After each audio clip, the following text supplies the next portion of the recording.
नमस्कार। श्री बुनाई एवं सिलाई क्लासेस में आप सबका स्वागत है। आज के वीडियो में आपके साथ शेयर करूंगी 44 साइज़ के प्रिंसेस कट ब्लाउज़ की कटिंग एंड स्टिचिंग। तो चलिए वीडियो शुरू करते हैं। सबसे पहले हम पेपर पे इसकी कटिंग करेंगे। पेपर यहाँ पे हमने ले लिया है, मेज़रमेंट जो स्क्रीन पे है वही रखेंगे, उसी के अनुसार हम कटिंग करेंगे। तो लेंथ ले ली है, लेंथ हमने ली है 16 इंच, 1 इंच प्लस करेंगे तो टोटल लेंथ है हमारी 17 इंच। शोल्डर रखेंगे 6.5 इंच और आर्म होल रखा है हमने 7 इंच। इस तरह से शोल्डर आर्म होल की मार्किंग कर लेंगे। चेस्ट लेंगे 44 का फोर्थ पार्ट 11 इंच और 2 इंच लेंगे मार्जिन का। एक लाइन ड्रॉ कर लेंगे इस तरह से। कमर है 38 इंच, 38 इंच का फोर्थ पार्ट लेंगे 9.5 इंच और 2 इंच मार्जिन का रखेंगे, 1 इंच एक्स्ट्रा रखेंगे बैक पार्ट की प्लीट्स के लिए। इस तरह से सीधी लाइन ड्रॉ कर लेंगे। आर्म होल की साइड में आधा इंच की मार्किंग करेंगे और तिरछी लाइन हमें ड्रॉ कर देना है शोल्डर लाइन तक। इसका हाफ मार्किंग कर लेना है। यहाँ से हमें 1-1 इंच तिरछा मार्क करना है और इस तरह से हमें आर्म होल की गोलाई देना है। आर्म होल की गोलाई देने के लिए आप इस तरह से शेपर का भी यूज़ कर सकते हैं। देखिए इस तरह से हमने फ्रंट और बैक दोनों ही आर्म होल की गोलाई यहाँ पे दे दी है। नेक की विड्थ रखी है 3 inch, half inch shoulder side से डाउन करके इस तरह से तिरछा मार्क कर लिया है। अब ये बैक पार्ट की हमने मार्किंग कर ली है। देखिए इस तरह से बैक पार्ट की मार्किंग और कटिंग यहाँ पे कंप्लीट करते हैं। इसी के ऊपर आधा इंच एक्स्ट्रा नीचे की तरफ से मार्किंग कर लेना है और जो बैक पार्ट हमने कट किया है ब्लाउज़ का उसको एज इट इज़ मार्किंग करके हटा देंगे।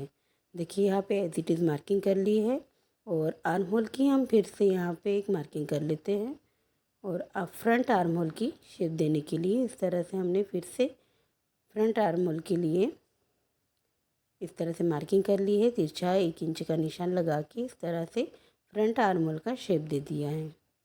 नीचे की तरफ से हम बेल्ट की मार्किंग करेंगे 4 इंच आगे की तरफ से और 3.5 इंच पीछे की साइड में इस तरह से बेल्ट का शेप दे देंगे।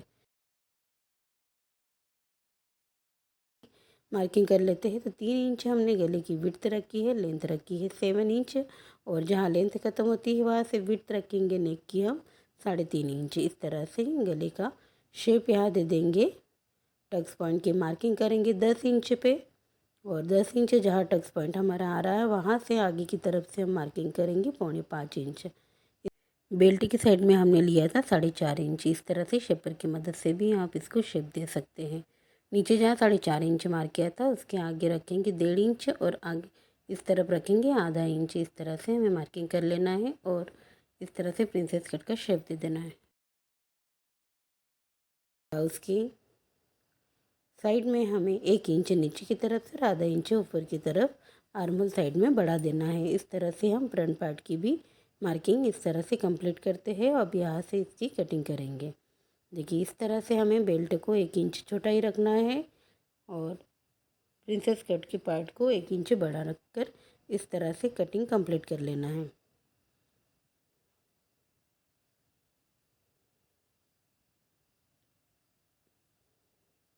प्रिंसेस कट के आर्म होल के साइड में हमने आधा इंच का जो गैप रखा है उसे भी यहाँ पे कट कर लेंगे। नेक कट कर लेते हैं। देखिए इस तरह से अस्तिंग की कटिंग करने के लिए बैक पार्ट का आर्म होल मेज़र करेंगे। यहाँ से हमने मेज़र किया है तो 9.5 इंच की हमारी विड्थ आ रही है। जो विड्थ हम स्लीव्स की रखेंगे तो यहाँ पे पेपर को डबल फोल्ड करके हमने लेंथ मेज़रमेंट की है। लेंथ है 6.5 इंच, 1 इंच प्लस करेंगे 7.5 इंच की लेंथ रखेंगे।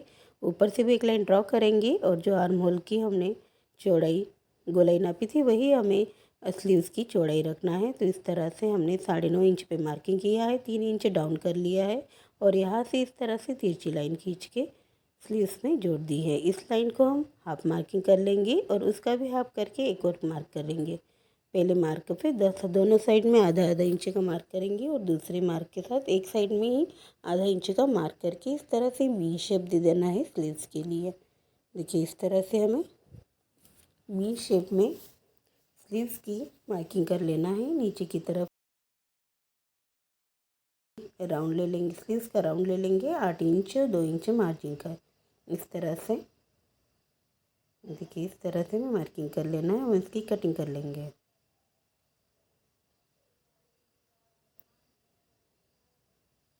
एक्स्ट्रा पेपर को हटा देंगे।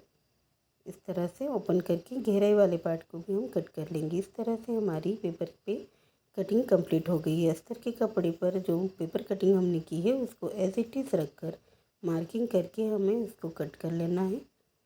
सारे पार्ट्स को एज इट इज़ मार्किंग करना है, कुछ भी घटाना या बढ़ाना नहीं है। देखिए इस तरह से सारे पार्ट्स को हम इस तरह से कट कर लेंगे लाइनिंग के कपड़े के ऊपर।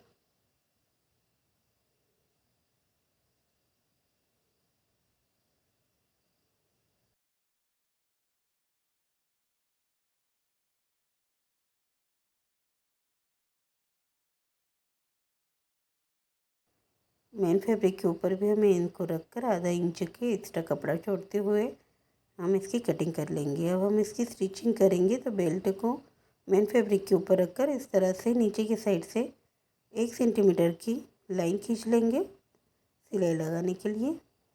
देखिए इस तरह से लगाएंगे,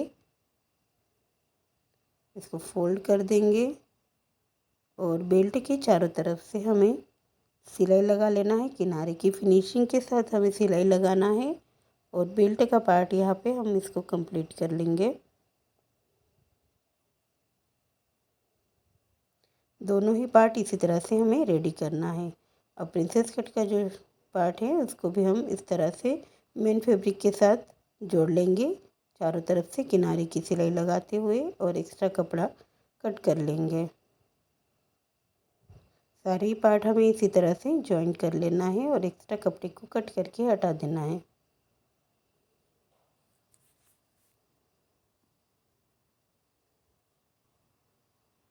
अब यहाँ पे हम प्रिंसेस कट वाले पार्ट को स्टिच करेंगे तो इस तरह से हमें नीचे की साइड से दोनों पार्ट को जोड़ते हुए 1 सेंटीमीटर की दूरी तक हमें सिलाई लगाते जाना है। जैसे कटोरी वाले ब्लाउज में हम ऊपर की तरफ से सिलाई लगाते हुए नीचे की तरफ ले जाते हैं, उसी तरह से प्रिंसेस कट ब्लाउज में नीचे की तरफ से सिलाई लगाते हुए ऊपर की तरफ इसको लाना होता है। अगर एक्स्ट्रा कपड़ा ऊपर बचता है तो वहाँ से उसकी कटिंग कर देंगे। इस तरह से दोनों पार्ट हमें तैयार कर लेना है।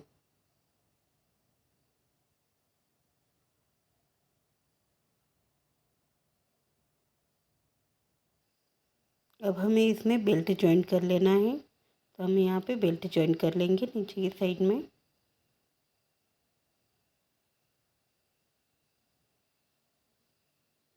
ऊपर से एक सिलाई लगा लेंगे फिनिशिंग की। दोनों पार्ट इस तरह से रेडी कर लेना है।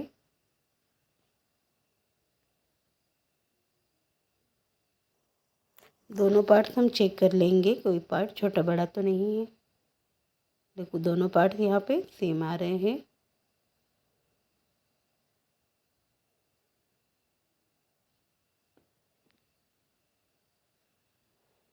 अब आई हुक की पट्टी लगा लेंगे। आई की पट्टी बनाएंगे हम 3 इंच की और हुक की पट्टी बनाएंगे 2 इंच की। देखिए इस तरह से 3 इंच की पट्टी कट कर ली है और इस तरह से आप जिस साइड में आई हुक की पट्टी लगाना चाहते हैं उस साइड में लगा सकते हैं। नीचे से आधा इंच फोल्ड करते हुए इस तरह से पट्टी को जोड़ देंगे। इंच जो पट्टी फोल्ड की उसके सेंटर से हमें इस तरह से सिलाई लगा लेना है और पट्टी को इस तरह से हाफ फोल्ड करके हमें हुक की पट्टी के लिए इसके ऊपर सिलाई लगा लेना है इस तरह से।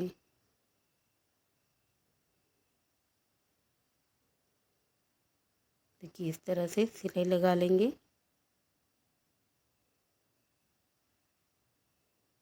हाई की पट्टी को हम हाफ फोल्ड करते हैं और हुक वाली पट्टी को हम पूरा अंदर की तरफ फोल्ड कर देंगे। तो देखिए हुक की पट्टी यहाँ पे लगाएंगे।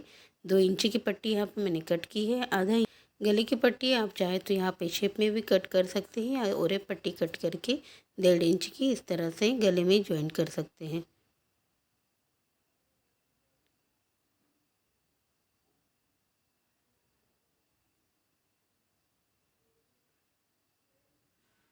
इस तरह से और एक पट्टी मैंने कट कर ली है। इस तरह से एक सिलाई के साथ इसको जोड़ देंगे।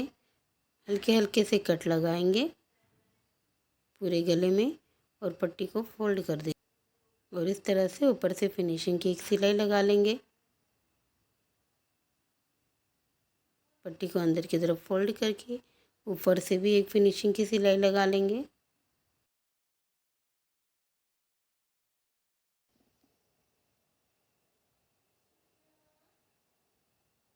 एक्स्ट्रा कपड़े को कट करके हटा देंगे। दोनों साइड में इस तरह से हमें पट्टियाँ लगा लेना है। फिर से एक बार चेक करेंगे, दोनों पार्ट एकदम बराबर हैं। बैक पार्ट जो हमने नेक तैयार किया है उसे ले लेंगे शोल्डर से जोड़ते हुए। इस तरह से दोनों पार्ट को शोल्डर से जोड़ लें। देखिए इस तरह से हम चेक कर लेंगे सारे पार्ट्स को बराबर है या नहीं, और फिर हम इसमें स्लीव्स को जोड़ देंगे।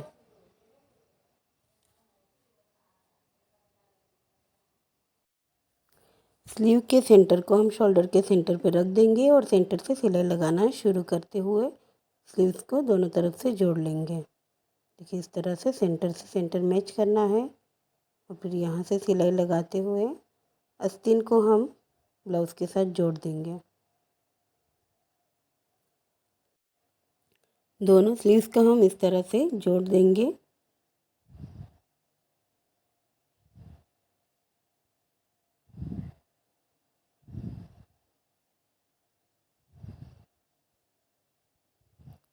स्लीव्स को जोड़ने के बाद ब्लाउज़ को सीधी तरफ से किनारे जोड़ते हुए हम साइड में इस तरह से एक सिलाई लगा लेंगे, जिसको हम गुम सिलाई भी बोलते हैं। इस तरह से गुम सिलाई लगाने के बाद ब्लाउज़ को पलट देंगे अंदर की तरफ से, और अंदर की तरफ से हम फिटिंग की मार्किंग कर लेंगे और फिटिंग की मार्किंग के अनुसार हम इसमें इस तरह से हमारा ब्लाउज़ यहाँ पे कंप्लीट होता है। ये है हमारे ब्लाउज़ की बैक नेक की डिज़ाइन, और इसी में हमने सुंदर सी स्लीव्स की डिज़ाइन भी बनाई है। इनकी वीडियो के लिए हमें कमेंट्स कीजिए, और आपको आज की वीडियो कैसी लगी ये भी हमें कमेंट्स करके ज़रूर बताइए। हमारे चैनल को लाइक, शेयर और सब्सक्राइब करना ना भूलें। Thank you.